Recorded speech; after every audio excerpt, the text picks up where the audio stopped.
માં ચિંતા વિઘ્ન વિનાશની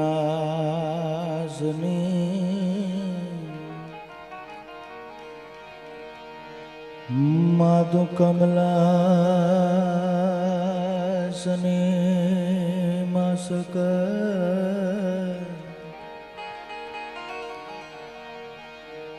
વિષાધી માધુ હંસવાહિની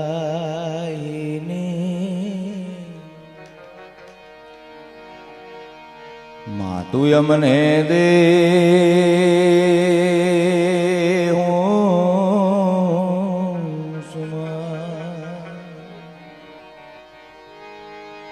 મણદુ કારણે મારી માય ગોળ દેવી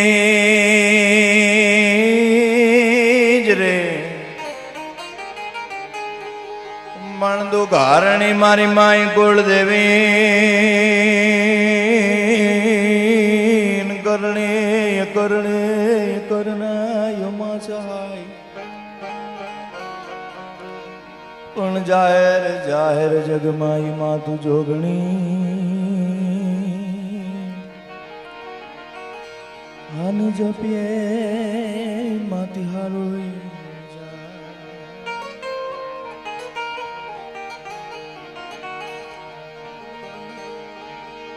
ગુરુર બ્રહ્માય ગુરુર વિષ્ણુ ગુરુદેવોય મહેશ્વરા ગુરુર સાક્ષાત પરિબ્રહ્મ તસ્મે શ્રી ગુરુવે નમઃ.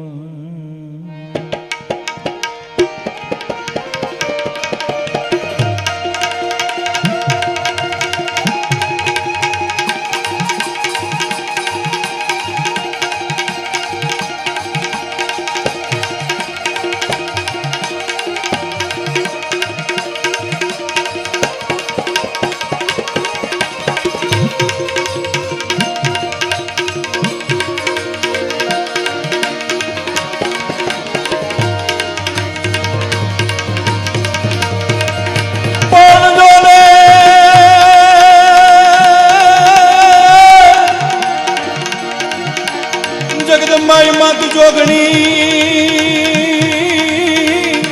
આમ જપીએ માથી હારો જાપજો પણ યકાન માતો રાત વાપડે આન પ્રગટ જો માતું ચોટી લે આપવા ભાઈ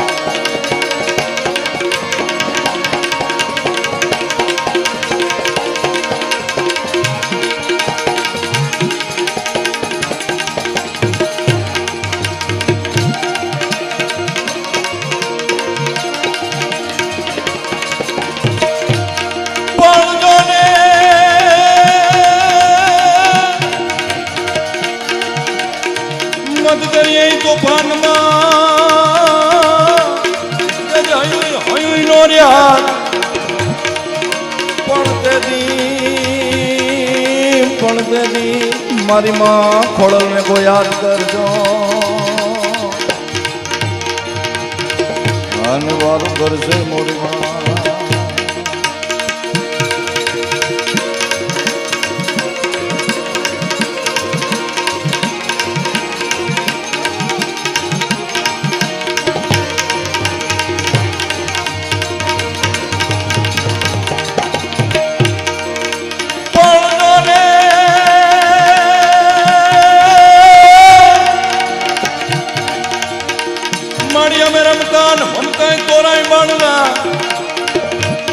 પણ જોજે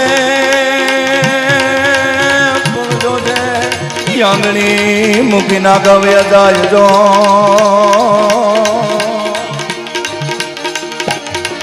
નજર કરજે મામા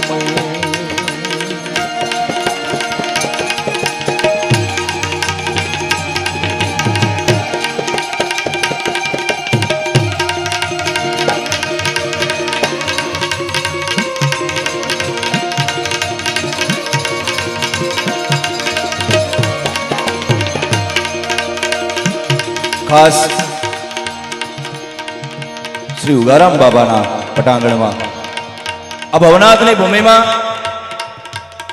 પૂજ્ય ગોરધનદાસ બાપાની હાજરીમાં સંતગણો, વડીલો, માતાઓ, બહેનો આ ભવનાથની ભૂમિમાં શિવરાત્રિની માલિપા શિવરાત્રિની રાતમાં બરોબર મધ્ય થવા જઈ રહ્યો છે. વર્ષોથી એક ગાથા ગવાય છે. મારા ને તમારા સંતો કહેતા આવે છે કે આ શાહી સ્નાનની માલિપા ડિગડિબાંગ ડમરું લઈને મહાદેવ સ્નાન કરવા માટે આવે છે આ ભૂમિની માલિપા. પણ કદાચ ને મારી તમારી દ્રષ્ટિ કદાચ એ મહાદેવના દર્શન થાય ન થાય આપણે કળિયુગના માણસ છીએ એટલે, પણ મારી તમારી બાજુમાં જે સંતો છે ને એની નજીક રહી જાય ને એટલે મહાદેવ નજીક જ છે આપણી હારે. એટલે શિવરાત્રિની રાત છે, મા ભગવતીને યાદ કરી છે અને મારા મહાદેવને યાદ કરવો છે. પણ કેવી રીતે?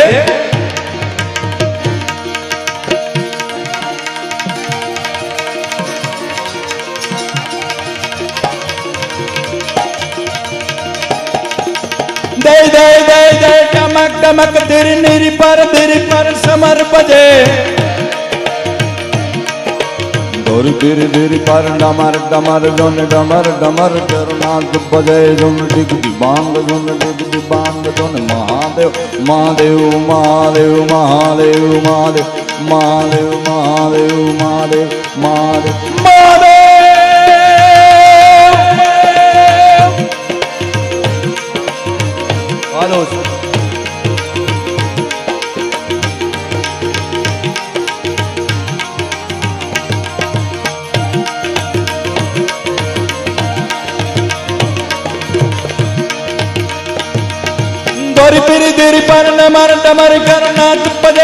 ત્રિશુલ ધરી જોન હાથ તરે જોન બબુત કહેરો જોન કંઠ કહેરો જોન મહાદેવ મહાદેવ મહાદેવ મહાદેવ કોઈ જાપ જપે જોન મહાદેવ મહાદેવ મહાદેવ મહાદેવ મહાદેવ મહાદેવ મહાદેવ. આપણે આ બધા પછી બાપુની હાજરી છે. બાપા, હું એવું માનું છું કે આપણી વચ્ચે મહાદેવ બેઠા છે. કારણ કે જેનો સહજ સ્વભાવ છે, નિર્મળતા જેની પાસે હોય ત્યાં ઈશ્વર નજીક હોય. બાકી આજ મેં જોયું છે, હું તો ગામે ગામ ફરું છું, જગ્યામાં ફરું છું, રેકોર્ડિંગ થાય છે અને વાયરલ થાય છે, આપણે વાંધો નથી. કારણ કે બોલું છું, કારણ કે મારા પૂજ્ય ગુરુ મહારાજ ઇન્દ્ર ભારતી બાપુ જેને એમ કહેતા હોય કે સહજતાની મૂર્તિ જોવી હોય તો ગોરધન બાપા છે સાહેબ. અને એમની ને એમની બેની બહુ ખાસ મિત્રતા છે. એટલે 4 દિવસીય બાપુ અરે થોડુંક આજે બાપુ જેવા રવેડીમાં ગયા ને એટલે મેં સંજયને ફોન કર્યો કે હું આવું છું જટ. એટલે એવી મૂર્તિ હાજર છે. એટલે મારી હારે બધા બે હાથ ઊંચા કરીને આપણે ભવનાથ દાદાનો જય ઘોષ કરીએ. બોલીએ ભવનાથ મહાદેવ કી. દોર દિર પર ડમર ડમર ડમર ડમર ગરનાથ બજે જોન ત્રિશુલ ધરી જોન યાદ કરે જોન બબુત કહેરો જોન કંઠ કહેરો જોન મહાદેવ મહાદેવ મહાદેવ મહાદેવ મહાદેવ મહાદેવ મહાદેવ મહાદેવ મહાદેવ મહાદેવ મહાદેવ મહાદેવ.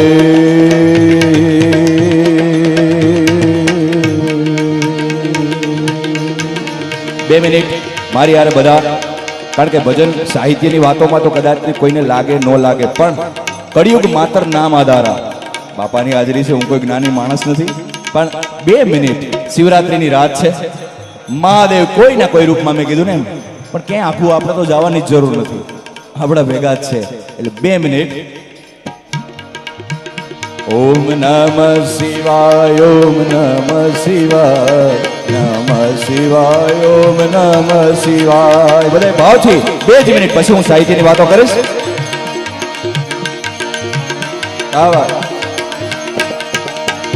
ઓમ નમઃ શિવાય ઓમ નમઃ શિવાય નમઃ શિવાય ઓમ નમઃ શિવાય.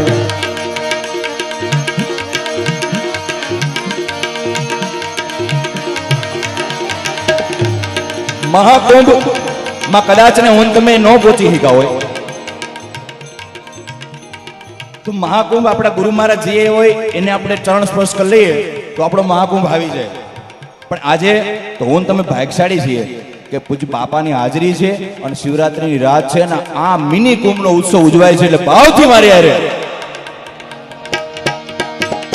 નમઃ શિવાય ઓમ નમઃ શિવાય નમઃ શિવાય ઓમ નમઃ શિવાય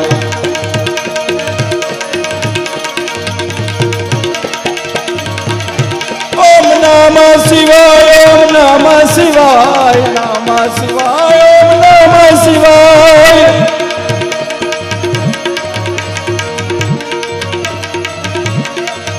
ઓમ નમઃ શિવાય ઓમ નમઃ શિવાય ઓમ નમઃ શિવાય ઓમ નમઃ શિવાય ઓમ નમઃ શિવાય ઓમ નમઃ શિવાય ઓમ નમઃ શિવાય ઓમ નમઃ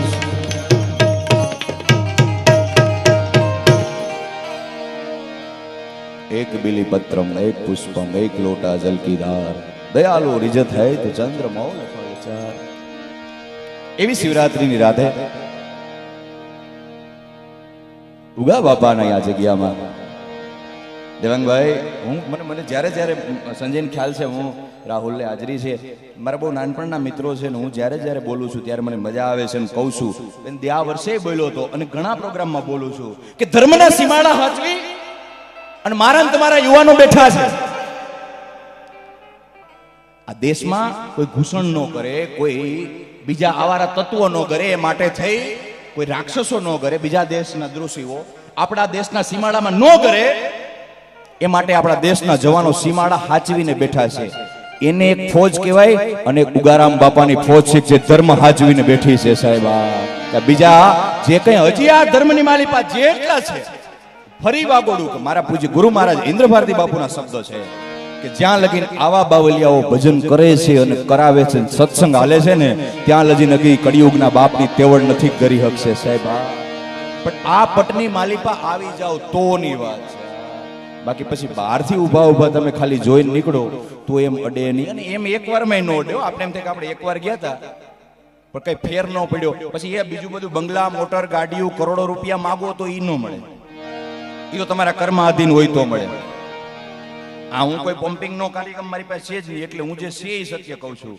પણ જીવન સુધારવાની વાત હોય જીવનને મંગલમય કરવાની વાત હોય મોક્ષ સુધારવાની વાત હોય તો સાહેબ આ પટની માલિપા બેહી જાવ ને તો સુધરી જાય છે એ સુધારવાની જરૂર છે બાકી જીવન તો ભગવાને આપણે એ માટે જ આપ્યું છે એટલે જ કવિને કહેવું પડે કે જીવ સાને ભરે છે એ ગુમાનમાં તારે રેવું ભળાના મકાનમાં એ તારે રેવું ભળાના મકાનમાં વાદો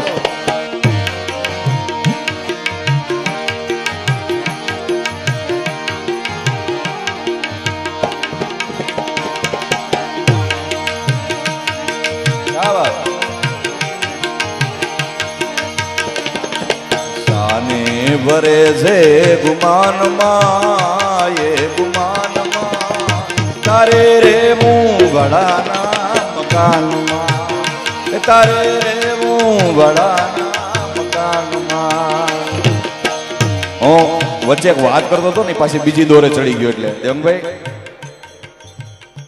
પૂજ્ય બાપુ ઇન્દ્ર ભારતી બાપુ કહેતા હોય ને એનો સારાંશ એ છે મેન તમે જોયું છે તમે જાઓ ને ક્યાંય જગ્યાએ એટલે થોડુંક થઈ જાય ને થોડુંક તો એ બાપુ હાથ જાયેલા ન હોય અમારું તો ગામે ગામ ફરીએ છીએ ગામે ગામ ડાયરા કરીએ છીએ સંતોની કૃપાથી અમે તો પછી શું છે ત્યાં જાય એને જે ગમતું એ પ્રમાણે બોલીએ એમ પણ હાથ જાયેલા ન હોય તમે અનુભવ કર્યો છે પણ સાહેબ દેશ દુનિયામાં જેનો ડંકો છે ઉગારામ બાપાનું નામ એવડું ઉજળું છે એવડી ઉગમ ફોજ છે અને એ ગાદીપતિ મારા તમારા માટે થઈ અને ઘણીવાર વાત કરતા કરતા જેની આંખમાં આંસુ આવી જાય આથી મોટા આપણા ભાઈ કહેવાય સાહેબ એક વર્ધનહાર બાપાની હાજરી છે અહીંયા અને મને તમને મળ્યું છે એને સહજતા કહેવાય ન્યા જ ઈશ્વર હોય એટલે આ કડી યાદ આવે છે જીવ સાને ભરે છે ગુમાનમાં એ ગુમાનમાં તારે રેવું ભળાના મકાનમાં એ તારે રેવું ભળાના મકાનમાં કાળ આવીને કેસે તારા કાનમાં તારા કાનમાં તારે રેવું ભળાના મકાનમાં એ તારે રેવું ભળાના મકાનમાં એ તારે રેવું ભળાના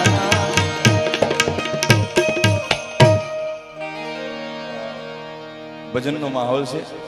મને એક પાછી આમ તો હું વાતોનો માણસ હું ગવૈયો છું જ નહીં આમ.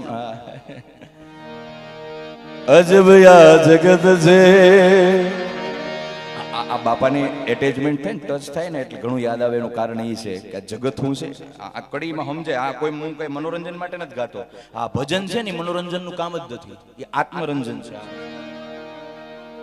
સેવાદાસ બાબા પરબની ઝૂંપડીએ ભજન ગાતા ને એટલે ઘણા ભજન ગાઈને ઉતરે ને એટલે ઘણા એમ કહેતા, મેં તો જોયેલા નથી પણ મારા વડીલ સાહિત્યકારો પરથી વાત સાંભળેલી કહું છું. ભજન ગાઈને ઉતરે ને એટલે ઘણા એમ કહેતા, વાહ બાપા જામો પડી ગયો, વાહ બાપા જામો પડી ગયો, વાહ બાપા જામો પડી ગયો. એટલે બાપા પડખે ધરવેક થી જઈને કે જામો પડ્યો પણ કઈ ફેર પડ્યો. આ ફેર પાડવાના સાધનો છે સાહેબ. એટલે જ અજબ આ જગત છે ઊંડાઈ ના પાયા, બધું જાણવા છતાં મેલાતી નથી માયા, બધું જાણવા છતાં મેલાતી નથી માયા. અજબ આ જગત છે ઊંડાઈ ના પાયા, અજબ આ જગત છે ઊંડાઈ ના પાયા, બધું જાણવા છતાં મેલાતી નથી માયા, બધું જાણવા છતાં મેલાતી નથી માયા.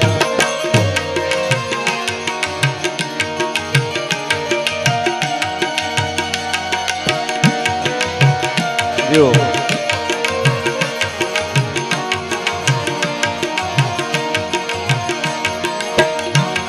આવા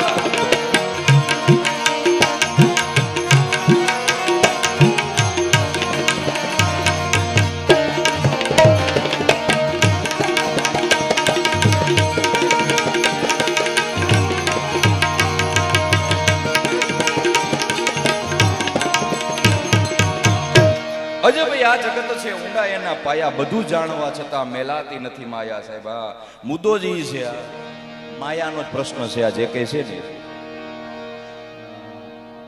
આજે હું તો આવી જાઉં. હું એમ તો ઘણી વાર એમ નથી કહેતો ભજન, પણ આ એક છે ગુરુ મહારાજ ભેગા સંતો ભેગા રહીએ છીએ એટલે થોડું ઘણું એટલું સહજતાથી ક્યારેક ક્યારેક નામ લેવા જતું હોય. બાકી અહીંયા તો અમે ઓનલી ફોર બિઝનેસ કરીએ છીએ. બાપાની હાજરી છે એના ખોડામાં બેન ખોટું બોલું ના ના હું ભજન કરું છું તો ઘેર નો રહેવાય મારે. ઓલ્ડીમ બેન અને હું કઈ સમાજ સુધારક છું નહીં. પણ આ તો ભગવતીએ ગયા જન્મની કોઈ કરણી છે એટલે અવાજ આપ્યો. અને દેવાંગભાઈ પાછી મજાની વાત છે કે હું તો મેર સમાજમાંથી આવું. હા, આ તો ચારણ બારોટ સાધુ એનું કામ છે બોલવું. પણ મને એટલી ખબર છે કિશોરભાઈની હાજરી છે એટલે કલા છે ને, કલા એ કોઈની જાગીર નથી. એ તો ગયા જન્મમાં કોઈ સંતો ભેગા રહી ગયા હોય, એના કોઈ હાથ પંજો પડી ગયો હોય, અથવા મારા વડીલો કોઈ સંતો પાસે રહ્યા હોય, એમને ગર્ભના સંસ્કાર મળ્યા હોય એટલે આ વાત કરી. અને પાછું મુજે મજાની વાત શું હોય, તમે જ્યારે જેવી પ્રકૃતિમાં રહ્યો ને એ પ્રકૃતિના માણસો તમારી આજુબાજુ રહે. મારે નાનપણના મિત્રો એ બધા એવા જ છે. એ ક્યાંક ને ક્યાંક સંતો ભેગા જ જોઈન્ટ છે બધા.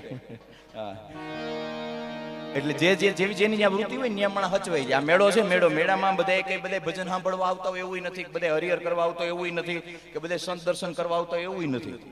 હા, હોની વૃત્તિ અલગ હોય. કોઈ ખિસ્સા કાપવા આવે, કોઈ કઈ બીજું કરવા આવે, કોઈ કઈ બીજું કરવું દરેક. અને એ તમને કહું છું સાહેબ, ભવનાથની ભૂમિમાં મેં જોયું છે. હું જુનાગઢ નો રહેવાસી છું એટલે કે આ ભવનાથની આ પટાંગણની માલિપા આ જે કઈ છે ને એક દત્ત ટૂંક અલગ છે દાતારની, અને અહીંયા દત્ત ટેકરી માં અંબા જોવે છે આ ભવનાથની ભૂમિમાં, અને માં દત્ત જોવે છે 84 સીધો નવનાથની આ ભૂમિ છે. 64 જોગણીઓના બેસણા છે. આ ઈ ભૂમિમાં હું તમે બેઠા છીએ અને અમે વર્ષો ત્યાં જોયું છે. અને અહીંયા વર્ષોથી હું વાતો સાંભળતો આવું છું. આ ભૂમિની માલિપા કોઈ કપટ કરવા માટે આવે, પછી સાધુ હોય, તવંગર હોય, કરોડપતિ હોય કે ગરીબ હોય, બધાને લાગુ પડે. અહીંયા કોઈ કઈ કપટ કરવા આવે એટલે ત્રીજો દી ગિરનારી નો થવા દે સાહેબ, ઉપાડી લે કોબો એનો. અહીંયા તો જેને ભજન કર્યું છે ને ત્યાં શાંતિ મળે સાહેબ. અહીંના વાઇબ્રેશન કઈક અલગ છે. અહીં શાંતિ લેવા માટે માણસ આવે છે. અને ઘણી વાર આપણે એમ થતું કે આપણે વાં જઈએ તો મજા આવે, વાં જાય તો મજા આવે. પછી બાપાના શબ્દો કહું મેં સાંભળેલા સત્સંગમાં, બહુ અશાંતિ થાય ને ક્યારે થાય, ક્યાંક દીક કોક દીક ક્યાંક ખૂણે છે ને મા બાપ ને દુભો હોય તો અશાંતિ થાય, બાકી અશાંતિ ન થાય. પૂજી મારા ગુરુ મહારાજ એ લખેલી રચના જ, કારણ કે મેં આગળ ફોટો જોયો ને રાજી બહુ થયો. કારણ કે બાપાની બેની દોસ્તી એવી છે એટલે માં વિશે કવિઓ ખૂબ લખ્યું છે જંગભાઈ, ખૂબ, અને લખવું જ જોઈએ. માનું ઋણ કોઈ ચૂકવી જ ન હોય. મારા એક મુંબઈમાં ડોક્ટર મારા મિત્ર છે, મારા ગુરુભાઈ છે, એમને ત્યાં હું પ્રોગ્રામ હતો એટલે ગયો, એટલે મને એને વાત કરી, મને કે જગદીશભાઈ તમે માં વિશે ખૂબ બોલો છો, એટલે વાત કરું. એક જ લીટીની વાત સાહેબ, હું દરેક પ્રોગ્રામમાં બને ત્યાં લગીને કરું છું આ વાત, કે માનું ઋણ ન ચૂકવી કે એનું કારણ એ છે. હરમેશને માટે આપણે ઉગારામ બાપાની હારો હાર હોનભાઈ માને યાદ કરીએ છીએ. હું કામે મા બાપનું ઋણ નથી ભૂલ્યા. જેટલો બાપનો બેરખો ફેર્યો છે ને એટલું જ માનું સ્મરણ આવેલું છે સાહેબ. ઈ પટાંગણમાં હું તમે બેઠા છે એટલે મારા ડોક્ટર મિત્રે કીધું મને કે જગદીશભાઈ કદાચ કોઈ માણસને કેન્સર થયું હોય તો એને માપવાના મીટરો છે કે એને કેટલું દર્દ થાય. કોઈ માણસનો ચાલુ ટ્રેક્ટરમાં કે ક્યાં આવી ગયું હોય અથવા ટ્રેનમાં આવી ગયો, હાથ કપાઈ ગયો હોય તો એને કેટલું દર્દ થાય એને માપવાના મીટરો છે, પેરામીટરો. કોઈ માણસ એક્સિડન્ટમાં ઘવાણું હોય, એનો પગ કપાણો હોય કે પગ કચરાઈ ગયો હોય, એને કેટલું દર્દ થાય એને માપવાના મીટરો છે. પણ હજી ડોક્ટરો અને વૈજ્ઞાનિકો નથી માપી શકાની માની પ્રસૂતિની પીડા છે સાહેબ. એ કોઈ માપી જ ન શકે. એટલે માં તો માં છે. અખિલ બ્રહ્માંડનો નાથ કાળિયો ઠાકર એમ કહેતો કે એમાં મારા અંગના ચામડા ઉતારી મોજડી બનાવીને તને પહેરાવું તોય તારા ઋણમાંથી મુક્ત ન થાવ અને ન થાવ સાહેબ. એટલે માં તો માં છે. પણ પૂજ્ય મારા ગુરુ મહારાજ બાપ વિશે કવિતા લખે છે, અને મને તમને બધાને લાગુ પડે, કારણ કે આપણે એવા વડલા હેઠે બેઠા છીએ. એટલે કે ઘેરો રે વડલો ને ઘેરી છાયણી રે ઘેરા કુટુંબમાં મારો પાપ મીઠો છાયણો રે મારા બાપનો. ઉગમરા બાપાએ આ તો હજી ટેકનોલોજીનો જમાનો છે સાહેબ, કે હું તમે વાહનોમાં ફરીએ છીએ. એ જમાનાની વાત કરીએ તો હાલીને પગપાળા કરી અને માણસે માણસને સુધારવાનો પ્રયત્ન કર્યો છે, માણસે માણસ લગીને સત્સંગ પુગાડવાનો પ્રયત્ન કર્યો છે. એને હું દુઃખ નહીં પડ્યા હોય? આજ તો હજી તમે કદાચ ને કઈ દુઃખી થાવ તો તમે સરકારમાં કોઈ પોલીસનો કે સહારો લઈ શકો. ઈ જમાનો તો આખો રાજાશાહીનો એવો હતો કે તમે કયો એવું નહીં, ગામમાં જેની પાસે માલ હોય નહીં કે એ જ સાચું સાહેબ, તો એને સહન નહીં કરવું. પણ રામ બાપા આવડો મોટો વડલાનો છાંયો મૂકીને ગયા છે ને એની વાત છે. આજે હું તમે જે લહેર કરીએ છીએ આ છાયામાં એની વાત છે. ઈ બાપ છે. એટલે કે ઘેરો રે વડલો ને ઘેરી છાયણી ઘેરા કુટુંબમાં મારો બાપ મીઠો છાયણો રે મારા બાપનો. બાપ તો બાપ છે સાહેબ, હોય ત્યાં લગીને ખબર નથી રહેતી. સંસારોની વાત છે. આપણે બધા સત્સંગને અડેલા હશું, આપણે હું વાત કરું. પણ આજના યુવાનો જે કહે છે, ઘણા મેં જોયા છે મા બાપને હામાં હાથ લાંબા કરીને કહેતા હોય તમને હું ખબર પડે. મારે મૂર્ખોને એ કેવું છે કે તને નથી ખબર પડતી સાહેબ. મહાદેવ તો તું ભજન કર તો મળે, જગદંબાનું તો અનુષ્ઠાન કર તો મળે, પણ તને સહજ કરતા તને મા બાપ મળી ગયા છે એનું મોલ તું ચૂકવી નહીં સાહેબ. મેં જોયા છે આજના યુગમાં મા બાપને રોવરાવતા હોય, મા બાપને કકરાવતા હોય યુવાનો. મને એટલી ખબર પડે, મારા ગુરુના શબ્દો વાગોડું છું વાડે ઘડી, કારણ કે હું દેવાંગભાઈ મને પૂજી બાપુ ભેગો ખૂબ રહેવાનો મોકો મળે છે. એટલે બાપુની જે અમુક વાતો છે ને એ દુનિયામાં કીધા છે. બાપુ કટાક્ષથી બોલે, પણ હું મારી સાહિત્યની શૈલીમાં કહું છું કે જે યુવાનો એના મા બાપને રોવડાવે, એના મા બાપને કકરાવે અને હાથ જોડાવે, એ અનુષ્ઠાન કરે, જપ તપ કરે, તીરથ કરે કે પછી મહારુદ્ર કરે કે લઘુરુદ્ર કરે, એને પછી મહાદેવે માફ નથી કરતો સાહેબ. એકવાર મા બાપને જેને દુભી દીધા ને, આ યુગમાં મા બાપને ભજાઈ ગયા અને ગુરુનું વાક્ય પડી ગયું એટલે જગત જીતેલા પડ્યા છો. બીજું કાંઈ કરવાની જરૂર નથી. અને બાપ બાપ છે, હોય ત્યાં લગીને સમજાતો જ નથી કોઈ દિયા. માં છે ને માં, એ આપણે પ્રેમ કરતી હોય, એ વાલ કરતી હોય. બાપ કોઈ દી બતાડતો નથી કોઈને હું આટલો પ્રેમ કરું છું તને. હા, એમાં દીકરા બતાડે. અમારા સાહિત્યકારો, વડીલ સાહિત્યકારો ઘણા એમ બોલે કે અડધી રાતે દીકરો બહાર હોય એટલે માં જાગતી હોય. માં જાગતી જ હોય સાહેબ, માનો જીવ જાગતો હોય. પણ ઘણા સાહિત્યકારો એમ પણ બોલે છે કે બાપ નાખોડા ઢળતો હુઈ ગયો હોય.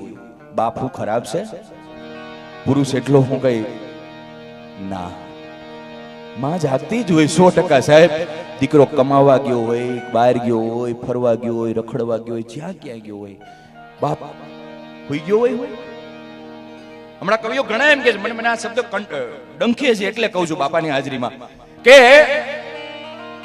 માં જાગતી હોય, માં તો જાગતી જ હોય સાહેબ, પણ બાપ એ પડખા ફરતો હોય, હું તો હોય, કઈ ખાલી આખું વિસીને ઢોંગ કરતો હોય, બતાડે નહીં. એ તો દીકરો ડેલીમાં પગ મૂકે ને પછી એને નીંદર આવે. એ બાપ છે સાહેબ. આ બાપને વગોયો જ નથી કોઈ, જે ગાવો જોઈએ ગાયો જ નથી. એમ ઘણા એમ મારા વડીલ સાહિત્યકારો જે બોલે છે એને ફરીથી વાગોડું. હું કોઈનો વિરોધ નથી કરતો, હું વિરોધનો કલાકાર નથી. એટલે કે માં પાતી હોય ને દવા તો હાથ ફેરવીને પાય, અને બાપ દવા પીવડાવતો હોય ને તો પાડાની જેમ પીવડાવે. બાપની કોઈ વેલ્યુ જ નથી ના સાહેબ. એ તો દીકરો ખાલી માંદો પડે ને તો બાપ મોઢાની પ્રકૃતિ નો ફેરવે, બાકી અંદરનો માયલો હરકતો હોય એનો જ. તો સાહેબ એ તો જે બાપને અનુભવ્યું હોય ને એને ખબર હોય. અને બાપની ભૂમિકા પોતે બાપ બને ને ત્યારે જ એને ખબર પડે કે હું બાપ કહેવાય સાહેબ. અને બાપ બાપ છે. હું ઘણી વાર ઉદાહરણ દઉં છું કે આપણે ઘંટોળો હોય, મગ દરીએ, ચણા દરીએ, ચોખા દરીએ, એ ઘંટોળો મેન તમે આપણે ગામડામાંથી જોયો હોય, એનું એટલું પડશે ને એ કાકા કુટુંબ, ફઈ ફુવા, સખા સખીઓ બધા આવી જાય. એ સ્થિર હોય, એ સ્થિર હોય એકદમ કંટોળાનો. ઉપલું પડશે ને માં છે, એ દરતી જાય, ફરતી જાય, ગીત ગાતી જાય, વ્યવહાર સાચવતી જાય, બધાને મનાવતી જાય, સમજાવતી જાય, અને બધે આટો લેતી જાય. પણ આખી ઘંટી છે ને એક ધરી ઉપર હાલતી હોય. એ બાપ છે સાહેબ, પડદા પાછળનો ખેલાડી છે. બાપ બાપ છે સાહેબ. બાપ અલગ ભૂમિકા છે. કોઈ દી કોઈને કહેતો નથી હું આનું આટલું કરું છું. મારા એક અનુભવની વાત કરી દઉં ભાઈ. દિવાળીનું ટાણું હોય, કરોડપતિ માણસોની વાત નથી, સહજતામાંથી મોટા થયા હોય ને એની વાત છે. દિવાળીનું ટાણું હોય ને, ઘરમાં 2-3 ભાંડડા હોય. આપણે મારા અનુભવની વાત કરું દઉં ભાઈ. એટલે દિવાળીના ટાણે બધાના કપડા લેવાઈ ગયા હોય ને દાદા, એટલે આપણી માં છે ને આપણા બાપને કીએ, સાંભળજો કાન ખોલીને, આ એક દિવાળીના ટાણે મારા ઘરમાં બન્યું એવું નહીં, ઘણાના ઘરમાં બન્યું હોય. એટલે આપણી માં છે ને આપણા બાપને કીએ કે સાંભળ્યું તો બધાના લુગડા લેવાઈ ગયા, છોકરાઓના નવા 2-2 જોડું લેવાઈ ગઈ, આપણે જે કઈ કરિયાણું હતું એ લેવાઈ ગયું, હવે તમે એક જોડ લઈ લ્યો ને, મેં નવો હાડલો લઈ લીધો. એટલે આપણો બાપ છે ને ખુરશીએ બેઠો હોય ને ઉભો થઈને ખાલી હું કે દાંત કાઢીને, ખોટા દાંત કાઢીને, મારે નથી જરૂર, 2 જોડ નવી પડી એમ કરીને સીધો સેટીએ હોય. અને સવારે જોઈએ ને ઓસીકું ભીનું થઈ ગયું હોય ખૂણાનું. સુકામેન સાહેબ એ રોઈ લેતો હોય એકલો. એ લેતો નથી, એ હકામે નથી લેતો, એનું મન સમજતું કે હું કાલ 2 જોડી લઈ લઈશ ને તો દિવાળી પછીના 15 દી કાઢવા છે ને મારા છોકરા ભૂખા રહે, એટલે મારે લુગડા નથી લેવા સાહેબ. એ બાપ છે. પોતે ફાટેલ ગંજી પહેરે, દીકરાને બ્રાન્ડેડ બૂટ પહેરાવે, બાપ છે. પોતે હાથું જોડી, પગું જોડી, જ્યાં કઈ કામ કરતો હોય ત્યાં લોન લઈ, હપ્તા ભરી, અને દીકરાને ગાડી છોડાવી દે, પોતે સાયકલ લઈને ફરતો હોય. બાપ, બાપની ભૂમિકા આખી અલગ છે સાહેબ. અને એક એવું જ પાત્ર છે, અતિ કોઈ સહન કરતું હોય પરિવારમાં તો બાપ છે. મારો દાવો છે સાહેબ.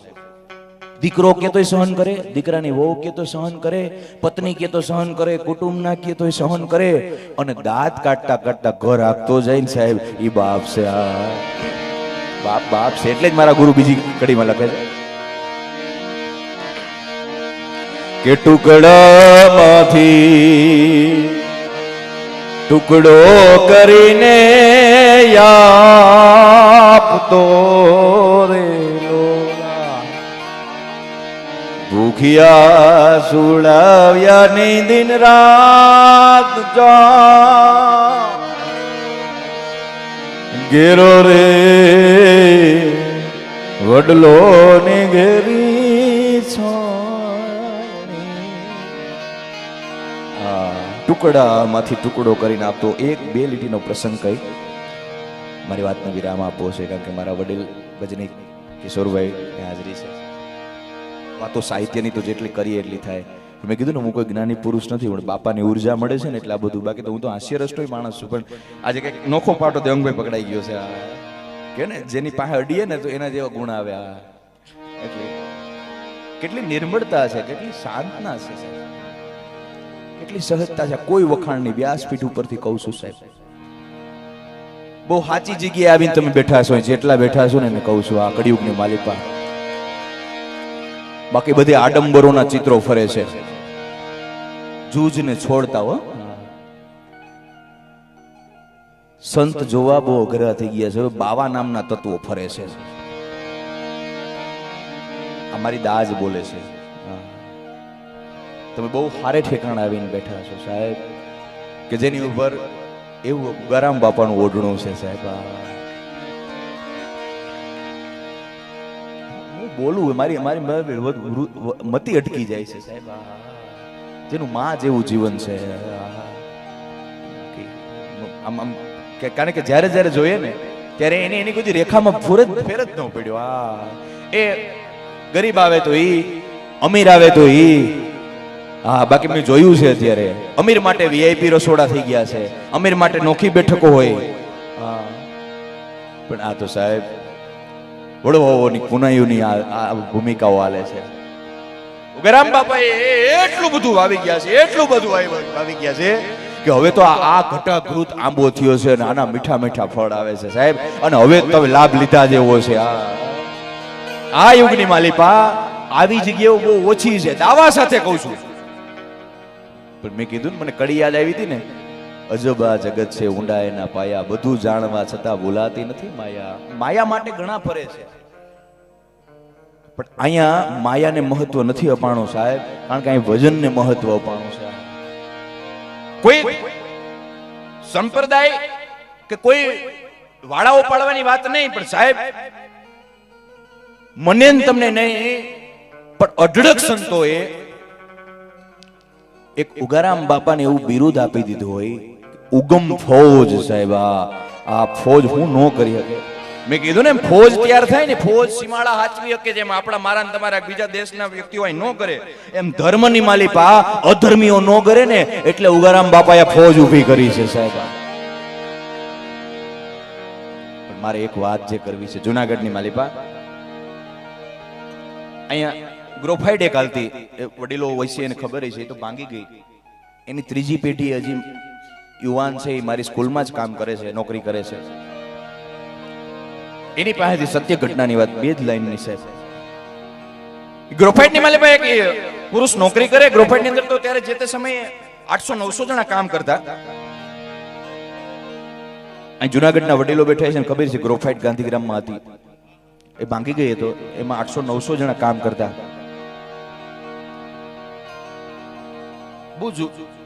મારા દાદાની હરોળના એ વ્યક્તિ, ત્યારે એનો પગાર 150 રૂપિયા. એટલે એક દિવસ ઓચિંતો એ શેઠની કચેરી ઓફિસની અંદર કરીને સીધો ચોકીદારી નજર ચૂકવીને અંદર કરી ગયો અને શેઠના પગ પકડી અને રડવા માંડ્યો. કીધું, શેઠ 50-100 રૂપિયા મારો પગાર વધાર દો. સાંભળજો, આ વાત ક્યાં લઈ જાવ. ટુકડામાંથી ટુકડો કરીને આપતો એ બાપ. આ બાપની ભૂમિકાની વાત. આ વાતની આરે એક એટેચમેન્ટ વાત દેવાંગભાઈ એ કરું, અતિશક્તિ નહીં. ઉગારામ બાપાએ ટુકડામાંથી ટુકડા કરીને મને તમને બધાને આપ્યું છે સાહેબ. આ જેનું કેવડું મોટું ફળ દેખાય છે મને તમને. એ બાપ ઓફિસની અંદર કરી ગયો અને જે શેઠના પગ પકડીને કગરવા માંડ્યો કે સાહેબ મારો 50-100 રૂપિયા પગાર વધાર દો. શેઠે કીધું, બાયણે નીકળી જાય, પગાર નો વધે, વધે તો બધાનો એકારે વધે. અને તને અંદર કોણે આવવા દીધો? શેઠ, મારી વાત કોઈ કરો મને જાહેરમાં, હું પ્રેમથી નીકળ્યા, મને 50-100 રૂપિયા. તમે એવું હોય તો હું 8 કલાક નોકરી કરું છું ને, એની જગ્યાએ 12 કલાક કરીશ. તમારા બંગલે હું સેવા કરે, તમારી ગાડી ધોઈ દઈશ, તમારું ફરિયું વાર દઈશ, સવારમાં વહેલો આવી જઈશ, તમારું બકાલો દૂધ બધું લઈ આવી દઈશ, પણ મારો 50-100 રૂપિયા પગાર વધાર દો ને થોડો. કગરવા માંડ્યો માણે, 50-100 રૂપિયા આડું. હજી એની ત્રીજી પેઢી જીવે છે. શેઠે કીધું, નહીં ભાઈ, બાયણે નીકળી જા. શેઠ એમ કરીને ઉભા થઈ ગયા અને બાયણે સિક્યુરિટીને બોલાવવા જાય કે આને બોલાવો અને બાયણે કાઢો, કોણ આ કરી ગયો છે, હું નથી ઓળખતો. આવડી મોટી ગ્રોફાઇટનો શેઠ હોય તો અલગ હોય ને, પણ અંદર દયા હતી, પણ બહુ પગ પકડે ને, એટલે કીધું, તારે વાંધો શું છે? એમ તારે પૈસાની જરૂર પડી, તું જુગારમાં હારી ગયો, તો એ આડાવરું પગલું લીધું, તું ઓચિંતી તારે જરૂર પડી, અટાણ લગીને વાંધો નતો ને. ત્યારે આ કહે છે, સાહેબ એ નો પૂછવો તો સારું છે. સાહેબ નો પૂછો, ખાલી બસ મને ₹50 મારો પગાર વધારી દે, હું ડબલ કામ કરીશ. નેમ નો વધે. કારણ કે સાહેબ પૂછો મને. એટલે કીધું કારણ કે જો મને કારણ સાચું લાગશે તો હું તારો પગાર ₹100 વધારી દઈશ. એમ એટલે હેઠો બેહી ગયો અને શેઠને કીધું, શેઠ સાંભળો તો, કાલ સાંજે હજી હોવાની તૈયારી કરું ને, તમારે મારે 2 દીકરીઓ ને 1 દીકરો છે. મારો દીકરો છે ને પથારી વસ છે, હેન્ડીકેપ છે. મારી પત્ની છે હેન્ડીકેપ છે. મારા મા બાપ પથારીમાં છે, છેલ્લી ઘડીએ છે. હું 6 જણાનું 5 જણાનું પૂરું કરું છું. ક્યારેક હું ભૂખો હોઈ જાઉં છું. શેઠ કઈ બધી વાત સાચી, પણ પગાર હું કામ વધારવો છે? શેઠ સાંભળો તો ખરા બાપ, મારા મા બાપનું દવાખાનું હાલે છે, મારો એક કંદોતર ખાટલામાં પડ્યો છે એનું દવાખાનું હાલે છે, મારાથી પૂરું નથી થતું. અને એમાં મારી મોટી દીકરી છે ને એ હવે પેલા ધોરણમાં આવી છે. ઝીણકી દીકરી તો હજી ભણવા જેવડી નથી થઈ. પણ સાહેબ આજ મારી મોટી દીકરી હજી હોવાની તૈયારી કરું ને તા મને કીધું, પપ્પા, એ પપ્પા. મેં કીધું, હા બોલ ને બેટા. પપ્પા તમે જ કહેતા હતા ને. હા બોલજો વાત. બાપને ખબર પડી ગઈ દીકરીનો ટવકો કઈક અલગ છે. પપ્પા તમે જ કહેતા હતા ને કે દિવસમાં જમવાનું એક જ વાર હોય. મારી બેન પણ યા સ્કૂલે કહેતી હતી અમે દિવસમાં 3 વાર જમીએ છીએ. સાહેબ અમે અટાણ લગીને 1 ટાણું જમીન રોડો થતા. હવે મારી દીકરી સમજણી થઈ ગઈ છે, હવે 3 વાર જમવું જોઈએ. જો એ નહીં ભેગું થાય ને તો બધાઈને દવા પાઈને હું પી જાય. સાહેબ આ બાપ છે સાહેબ, માગી ભીખી નહીં દીકરા હાટું ભેગું કરે ને એ બાપ છે. એટલે જ મારા ગુરુ લખે છે કે ટુકડામાંથી ટુકડો કરીને આપતો રે, ભૂખિયા સુવડાવ્યાની દિન રાત જા, મીઠો છાયણો રે મારા બાપનો રે. માં અને બાપ સાહેબ અને ગુરુનું વાક્ય પડી જાય એટલે છેલ્લે મને ગમતી રચના કે મીઠા મધુ ને મીઠા મેં હું લારેલો, મીઠા મધુ ને મીઠા મેં હું લારેલો, ઈથી મીઠી છે મોરી માત જા જનની ની જોડ સખી ની જડે રેલો, જનની ની જોડ સખી ની જડે રેલો, જનની ની જોડ સખી ની જડે રેલો.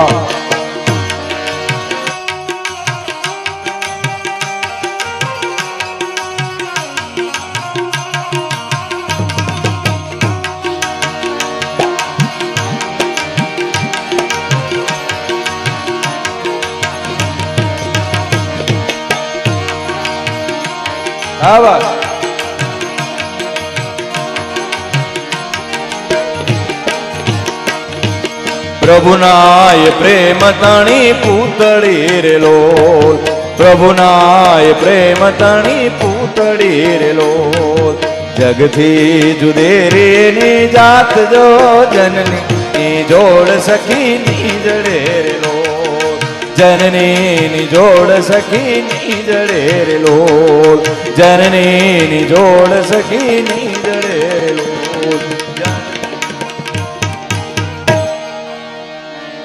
મીઠા મધુ ને મીઠા